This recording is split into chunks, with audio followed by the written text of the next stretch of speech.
Good morning, सुप्रभात, वंदे मातरम विद्यार्थी मित्रों। मैं आनंद सर अपने YouTube channel make account easy with Anand sir में आपका हार्दिक स्वागत करता हूं। दोस्तों, आप लोगों में से कई लोगों का प्रश्न था कि सर आपने 10वीं कक्षा का बोर्ड का रिजल्ट कैसे तैयार हुआ, इसका वीडियो अपलोड किया।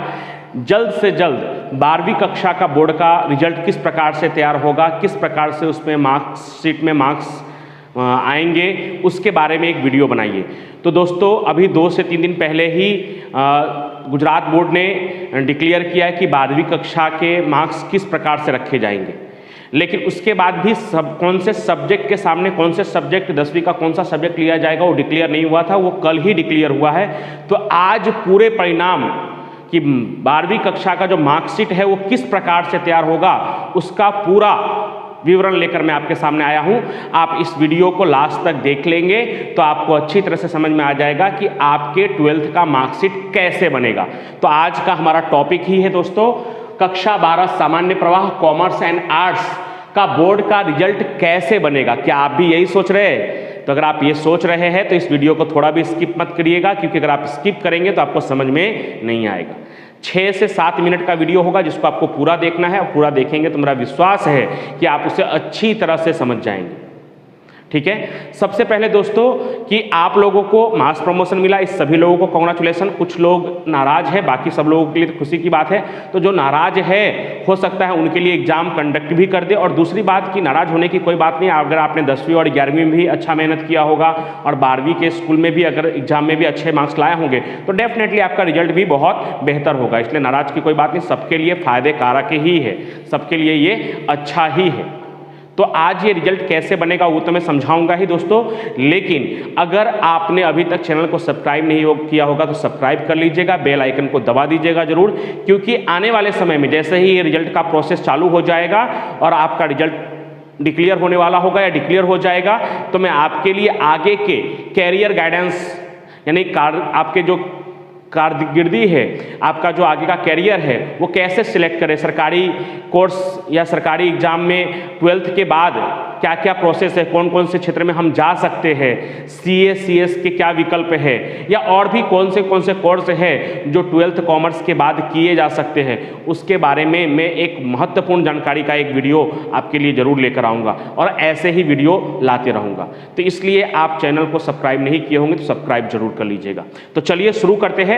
सबसे पहले आपको बोर्ड पर दिखाई दे रहा होगा कक्षा 12 सामान्य प्रवाह, यानी कॉमर्स हो या आर्ट्स हो। ऐसे तो साइंस में भी फॉर्मेट तो यही है दोस्तों, लेकिन मेरा ये चैनल कॉमर्स और आर्ट्स से लगभग जुड़ा हुआ है, तो इसलिए कक्षा 12 सामान्य प्रवाह कॉमर्स और आर्ट्स का बोर्ड का रिजल्ट कैसे बनेगा। सबसे पहले विद्यार्थी का नाम, तो फॉर एग्जांपल कोई भी एक विद्यार्थी का हम नाम ले लेते हैं। तो मैं मेरे एक फ्रेंड का ही नाम लिख लेता हूँ यहाँ पे, तिवारी अजय। ठीक है, उनके पापा का नाम जी, शॉर्ट फॉर्म में लिख दिया। अब 70 क्या लिखा हुआ है यहाँ पे, 3 अलग अलग क्राइटेरिया है, ABC। पहला है कक्षा 10 के बोर्ड के 70 अंक का 71.43%। कक्षा 10 में जो आपने एग्जाम दिया था बोर्ड का, 100 मार्क्स का परीक्षा नहीं हुआ था, बोर्ड की परीक्षा 70 मार्क्स की हुई थी और 30 नंबर इंटरनल गया था। तो बोर्ड की जो 70 मार्क्स की जो परीक्षा हुई थी उसका 71.43%, यानी आपके कक्षा 10 के बोर्ड के मार्कशीट में से यहां पे कितना अंक माना जाएगा, 50 अंक। क्योंकि जब आप 70 मार्क्स का 71.43% करेंगे दोस्तों तो कितना आएगा, 50। तो आपके बोर्ड के परीक्षा का जो 70 मार्क्स की जो परीक्षा बोर्ड के द्वारा ली गई थी उसका कितना परसेंट, 71.43%। पहले हम कोष्टक को समझ लेते हैं, फिर मैं किसी एक सब्जेक्ट का आपको एग्जाम्पल दूंगा और बाकी सब्जेक्ट के मार्क्स भी उसी तरह से तैयार किए जाएंगे, बाकी सब्जेक्ट का भी जो अंक है, भारांक है, वो उसी तरह से किया जाएगा। तो पहला जो ऑप्शन है वो क्या है, बोर्ड की जो आपकी 70 मार्क्स की परीक्षा हुई थी उसका 71.43%, यानी उसमें से आपको 50 अंक मैक्सिमम मिलेंगे। ठीक है, यानी किसी ने 70 में से 70 प्राप्त किया होगा तो उसे यहाँ 50 में से 50 मिलेगा मैक्सिमम। उसके बाद कक्षा 11 के सामायिक परीक्षाओं के औसत अंक का 50%, यानी कक्षा 11 में वार्षिक परीक्षा तो नहीं हुई थी, लेकिन पहली और दूसरी परीक्षा हुई थी 50-50 मार्क्स की। तो पहली परीक्षा का मार्क्स, दूसरी परीक्षा का मार्क्स और फिर उसका एवरेज, क्योंकि किसी किसी स्कूल में वार्षिक परीक्षा को ही आधार मान लिया गया है। तो इस कंडीशन में पहली परीक्षा और दूसरी परीक्षा जिसमें से विद्यार्थी का ज्यादा मार्क्स आया होगा वो उसके लिए बेनिफिट है, लेकिन यहाँ पे क्या करना है, आपको पहली और दूसरी परीक्षा का एवरेज ले लेना है, उसको भी मैं समझाऊंगा, तब आपको अच्छी तरह से समझ में आ जाएगा। और उस एवरेज का 50%, यानी एवरेज लेने पर 50 अंक का होगा और उसका 50% मतलब कितने अंक का हो जाएगा, वो 25 अंक का। यानी कक्षा 11 के जो प्रथम और दूसरी सामायिक परीक्षा है उसमें से आपके बोर्ड की परीक्षा में कितने मार्क्स चढ़ेंगे, 25 मार्क्स मैक्सिमम। यानी कि जिसने पहली परीक्षा में भी 50 में 50, दूसरी परीक्षा में भी 50 में 50 लाए होंगे तो वहां पे उसको मैक्सिमम 25 में से 25 मिलेगा। तो ये दो स्टेप हो गए, ए और बी, 50 और 25, 75 मार्क्स हो गए। और कक्षा 12 में से भी आपको 25 अंक मिलेंगे। तो वो किस तरह से मिलेंगे, तो कक्षा 12 की जो प्रथम सामायिक परीक्षा या प्री बोर्ड परीक्षा जो हुई थी 100 मार्क्स का, वो प्लस एकम कसौटी यानी यूनिट टेस्ट जो 25 मार्क्स का हुआ था, वो उन दोनों को जोड़कर कितने मार्क्स होते हैं, 125 मार्क्स। उसका कितना प्रतिशत, तो क्या लिखा हुआ है, कक्षा 12 के प्रथम सामायिक परीक्षा और एकम कसौटी के औसत अंक का 20%, यानी वो जो दोनों को मिलाकर जितना आएगा उसका कितना प्रतिशत, 20%। वो भी कैसे करेंगे वो भी मैं आपको बताऊंगा। तो ये हो गया option C, A B C, यानी कक्षा 10 में से 50 अंक, कक्षा 11 में से 25 अंक और कक्षा 12 में से 25 अंक। इस तरह से ए बी और सी मिलाकर आपके एचएससी बोर्ड का कुल जो अंक है वो 100 हो जाएगा। अब इसको अच्छी तरह से आपको कब समझ में आएगा, जब किसी एक सब्जेक्ट का मार्क्स लिखकर मैं आपको दिखाऊंगा, तब आपको अच्छी तरह से व्यवस्थित समझ में आ जाएगा। तो चलिए मैं आपको दिखाता हूं। मान लेते हैं कि इंग्लिश सब्जेक्ट अभी फिलहाल इसलिए ले रहा हूं क्योंकि कक्षा 10 में भी इंग्लिश था और कक्षा 12 में भी इंग्लिश है, या हिंदी कक्षा 10 में भी था और 12 में भी है, तो फिलहाल मैं इंग्लिश सब्जेक्ट का ले रहा हूं। तो मान लीजिए कि तिवारी अजय नाम का एक विद्यार्थी है 12वीं कक्षा में, जिसके कक्षा 10 में 70 अंक में से 56 अंक उसे प्राप्त हुए। 70 में से कितने अंक प्राप्त हुए, 56। अब 70 में से 56 अंक प्राप्त हुए हैं तो 50 में से कितना, तो इसका कितना प्रतिशत करना है, तो जो भी अंक प्राप्त हुआ होगा 70 में से उसका 71.43% करना है, 71.43%। तो 56 गुणे 71.43% का बटन आप दबाएंगे तो इसको आ जाएगा 50 में से 40 मार्क्स। 50 में से कितना हो जाएगा, 40। यानी कक्षा 10 के इंग्लिश विषय से उसे कक्षा 12 की इंग्लिश विषय में कितना मार्क्स मिलेगा, 50 में से 40। तो क्या किया हमने, तो कक्षा 10 में जो इंग्लिश का जो है उसका मार्क्स था, उस मार्क्स का, यानी आपका कक्षा 10 में जो इंग्लिश का मार्क्स है उस मार्क्स का कितना परसेंट कर देना है आपको, 71.43% कर देना है। वो करने के बाद आपको ये मालूम पड़ जाएगा कि 50 में से कितना अंक आएगा। तो 50 में से कितना अंक आया, तो 40 अंक आया। 70 में से 56 आया था तो 50 में से कितना आया, 40। अब मान लेते हैं कि उसके 11वीं के प्रथम परीक्षा में 30 अंक है, 11वीं के प्रथम परीक्षा में 30 अंक है, दूसरी परीक्षा में उसके 34 अंक है। प्रथम परीक्षा में उसके कितने अंक है, 11वीं कक्षा का जो फर्स्ट एग्जाम हुआ था उसमें उसके कितने अंक है, 30, और दूसरे परीक्षा में कितने अंक है, 34। अब इन दोनों का एवरेज कैसे निकालते हैं दोस्तों, तो दोनों को जोड़कर 2 से हम भाग लगा देंगे। तो 30 और 34 को जोड़ेंगे तो कितना होगा, 64, यानी 100 में से 64 होगा। लेकिन जब उसका एवरेज निकालेंगे यानी भागे 2 करेंगे तो कितना होगा, 32, यानी उसका एवरेज कितना आया, 32 आया, क्योंकि एक में उसके 30 थे दूसरे में 34, तो न 30 न 34, उसका एवरेज कितना हो गया, 32। अब क्या लिखा हुआ है कि कक्षा 11 के सामायिक परीक्षा का जो औसत अंक होगा, तो औसत अंक कितना हुआ, 32। प्रथम परीक्षा में 30 था, दूसरे परीक्षा में 34 था, लेकिन औसत अंक एवरेज मार्क्स कितना हुआ था उसका, 32। उसका कितना प्रतिशत, 50%। तो 32 गुणे 50%, तो 32 गुणे 50% करेंगे तो कितना होगा, आधा हो जाएगा डायरेक्ट, 16। कितना हो जाएगा, 16। यानी कक्षा 11 में उस विद्यार्थी को 25 में से कितना अंक प्राप्त हुआ, 16 अंक प्राप्त हुआ। 25 में से कितना अंक प्राप्त हुआ, 16। अब इसी तरह से कक्षा 12 की बात कर लेते हैं। तो मान लेते हैं कि कक्षा 12 में जो 100 मार्क्स की प्रथम सामायिक परीक्षा या प्री बोर्ड की जो एग्जाम हुई थी उसमें वो मान लीजिए कि 100 में से 80 अंक प्राप्त करता है। 100 में से कितने अंक प्राप्त करता है, 80 अंक प्राप्त करता है। और जो एकम कसौटी हुई थी, यूनिट टेस्ट हुई थी, साल में जितनी भी यूनिट टेस्ट होगी उसमें जो भी ज़्यादा मार्क्स लाया होगा उस अनुसार, तो यूनिट टेस्ट में अगर मान लीजिए 25 में से 20 मार्क्स उस विद्यार्थी ने लाया है, 25 में से कितना मार्क्स लाया है, 20। 100 मार्क्स की जो परीक्षा थी एकम कसौटी, 100 मार्क्स की जो प्रथम सामायिक परीक्षा या तो प्री बोर्ड की जो एग्जाम था उसमें से 100 में से अगर 80 अंक प्राप्त किया है, और जो एकम कसौटी यूनिट टेस्ट जो हुए थे 25 मार्क्स के उसमें से अगर 20 अंक प्राप्त किए, तो यहाँ पे क्या लिखा हुआ है, कक्षा 12 के प्रथम सामायिक परीक्षा और एकम कसौटी। तो पहले तो दोनों को जोड़ लेते हैं, तो दोनों को जोड़कर 80 और 20 कितने हुए, 100। और उसका कितना प्रतिशत कर लेना है, तो उसका क्या कर लेना है, 20% कर लेना है। तो 100 का 20%, तो 100 का 20% कितना होगा, 20 होगा। 100 का 20% कितना होगा? 20 ही होगा, 100 का 20%। यानी कक्षा 12 में विद्यार्थी ने अगर 100 मार्क्स की परीक्षा में 80 मार्क्स, 25 मार्क्स का जो एकम कसौटी था उसमें से अगर 20 मार्क्स लिया होगा और 125 में से उसके अगर कुल मिलाकर 100 हो रहे होंगे, तो उसको 12वीं कक्षा के 25 अंक में से कितना अंक मिलेगा? 20 अंक मिलेगा। बस हो गया, रिजल्ट तैयार।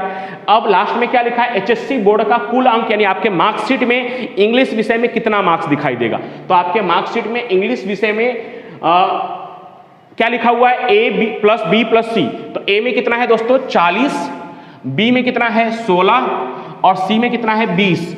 यानी 40 प्लस 16 प्लस 20, तो कितने मार्क्स हो गए कुल मिलाकर? 76। तो किसी विद्यार्थी के इंग्लिश विषय में कितने मार्क्स होंगे? 76 मार्क्स होंगे। तो ये हो गया पूरा फॉर्मूला, पूरा गणित कि किस तरह से आपका मार्कशीट बनेगा। उम्मीद करता हूं कि आप अच्छी तरह से इसको समझ। मैंने आपको आपका रिजल्ट, HSC बोर्ड का जो रिजल्ट है उसमें मार्कशीट में किस प्रकार से मार्क्स रखेंगे, किन किन चीज़ों का आधार लिया जाएगा, वो सब अच्छी तरह समझाया। एक विद्यार्थी का एग्जाम्पल लेकर मैंने इंग्लिश सब्जेक्ट का मार्क्स 10th के आधार पर किस तरह से रखा जाएगा, 11th के दोनों परीक्षाओं के आधार पर किस तरह से रखा जाएगा और 12th के परीक्षाओं के आधार पे किस प्रकार से रखा जाएगा, वो मैंने आपको समझाया। लेकिन अब आपका अगला प्रश्न क्या हो सकता है कि सर 10th के सब्जेक्ट अलग अलग है, 11th 12th कॉमर्स और आर्ट्स के सब्जेक्ट अलग अलग है, तो उसमें किस प्रकार से मार्क्स को रखा जाएगा, तो उसको हम समझते हैं। देखिए हमारा टॉपिक क्या है? HSC बोर्ड सामान्य प्रवाह यानी कॉमर्स और आर्ट्स दोनों के प्रत्येक विषय का अंक का आधार, कि HSC बोर्ड का जो सामान्य प्रवाह है कॉमर्स और आर्ट्स, उसके विषय 10वीं के विषय से मिलते जुलते नहीं है। साइंस में थोड़े बहुत मिलते जुलते हैं लेकिन कॉमर्स और आर्ट्स में नहीं है। तो उसका आधार कैसे लिया जाएगा? तो जैसा मैंने आपको पहले बताया कि कक्षा 10 की किस विषय के आधार पर होगा, तो मैंने पहले आपको बताया था कि कक्षा 10 में हिंदी में जो मार्क्स होगा वही कक्षा 12 में हिंदी में रखा जाएगा। मतलब किस तरह से? तो 70 में से जो अंक प्राप्त किया होगा हिंदी में, उसका 71.43%, जैसा मैंने अभी आपको इंग्लिश के लिए एग्जाम्पल दिया था, इंग्लिश में जो अंक प्राप्त हुआ होगा 70 में से, उसी का 71.43% यानी कि 50 में से उसको जितना आएगा वो इंग्लिश में रखा जाएगा, यानी हिंदी का हिंदी में, इंग्लिश का इंग्लिश में। लेकिन उसके बाद से ध्यान दीजिएगा आप कि SS प्लस गुजराती का जो औसत अंक होगा, यानी SS में उस विद्यार्थी का मान लीजिए 32 अंक प्राप्त हुआ है 70 में से, और गुजराती में उसको प्राप्त हुआ है 34 अंक, तो 32 प्लस 34 भागे 2 यानी 33। 70 में से उसका कितना एवरेज हुआ? 33। इन दोनों विषय का मिलाकर एवरेज कैसे निकालते हैं हम लोग? तो 2 विषय है तो दोनों विषय के अंकों को जोड़कर 2 से भाग लगाएंगे। जहां पर 3 विषय है उन तीनों विषय के अंकों को जोड़कर हम 3 से भाग लगाएंगे। तो यहाँ पे 2 विषय है तो दोनों विषय के अंकों को जोड़कर 2 से भाग लगाएंगे, तो एवरेज अंक जो आएगा उसका फिर 71.43% करेंगे, तो हमें सामने 12वीं के कौन कौन से विषय मिल सकते हैं। तो इसी का सेम अंक 71.43 करने के बाद अकाउंट, ऑर्गेनाइजेशन ऑफ कॉमर्स, जिसको आप BA के नाम से भी जानते हैं, और साइकोलॉजी, आर्ट्स में सब्जेक्ट आता है साइकोलॉजी, आर्ट्स में BA भी कई जगह पर दिया जाता है, तो BA और साइकोलॉजी और अकाउंट, इन तीनों विषय का जो मार्क्स है वो कक्षा 10 के SS और गुजराती के औसत अंक के आधार पर दिए जाएंगे। औसत अंक पहले निकाला जाएगा और फिर उसका 71.43% किया जाएगा। उसके बाद SS, साइंस और गुजराती, कक्षा 10 के 3 सब्जेक्ट SS, साइंस और गुजराती, या किसी दूसरे बोर्ड से पढ़े हुए विद्यार्थी है और उनका गुजराती नहीं है तो उसका जो थर्ड लैंग्वेज है वो यहाँ पर लिया जाएगा। इन तीनों विषय का औसत अंक, यानी इन तीनों विषय को जोड़कर 3 से भाग लगाएंगे। इस बार 3 से क्यों? क्योंकि इस बार 3 विषय है दोस्तों, तो 3 से भाग लगाने पर जो औसत अंक आएगा उसका 71.43% करके आपके कौन कौन से विषय के अंक मिल जाएंगे आपको? State, economics, SP and CC, उसके बाद जियोग्राफी और सोशियोलॉजी। आर्ट्स के भी विषय हैं यहाँ पे, इकोनॉमिक्स, जियोग्राफी, सोशियोलॉजी, कहीं कहीं SP भी दिया जाता है। तो इन सब विषय के अंक का आधार क्या होगा? कक्षा 10 के SS, साइंस और गुजराती के आधार पर होगा। तो ये हो गया पूरा चार्ट, जिससे आप समझ गए जाएंगे कि हमारे 12वीं के जो सब्जेक्ट है उस सब्जेक्ट का कक्षा 10 पर से जो हमें मार्क्स मिलने वाला है, कक्षा 10 के मार्कशीट के आधार पे जो मार्क्स मिलने वाला है वो किस अनुसार। तो ये वीडियो जो मैंने बनाया है परिपत्र को ध्यान में रखते हुए बनाया है, अपनी सूझबूझ से बनाया है। तो अगर आपके मार्कशीट में थोड़े बहुत डिफर भी देखने को मिलते हैं तो मैं इसका कोई दावा प्रस्तुत नहीं करता। ठीक है, मैं आपको समझाने के लिए वीडियो बनाया था, किसी प्रकार का कोई दावा मैं पेश नहीं करता।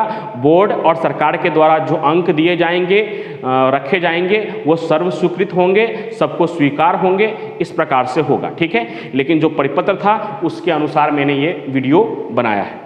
तो आप सभी लोगों को उम्मीद करता हूँ अच्छी तरह से समझ में आया होगा। और जैसे ही आपका रिजल्ट निकलेगा तो आगे हम 12वीं कॉमर्स के बाद किस किस सरकारी फॉर्म भर सकते हैं, सरकारी एग्जाम का फॉर्म भर सकते हैं, एलिजिबल हो सकते हैं, या 12वीं कॉमर्स के बाद और भी कौन कौन से कोर्स किए जा सकते हैं, ठीक है। कुछ कुछ कोर्सों के बारे में आपको पता है, लेकिन कुछ कोर्सों के बारे में नहीं पता, उसके प्रोसेस, उसकी फ़ीस, उसकी एडमिशन प्रोसेस, उन सब के बारे में मैं वीडियो बनाता रहूँगा 2-3। तो अगर आपने अभी भी चैनल को सब्सक्राइब नहीं किया होगा, सब्सक्राइब कर दीजिएगा, बेल आइकन को दबाकर ऑल नोटिफिकेशन ऑन कर दीजिएगा।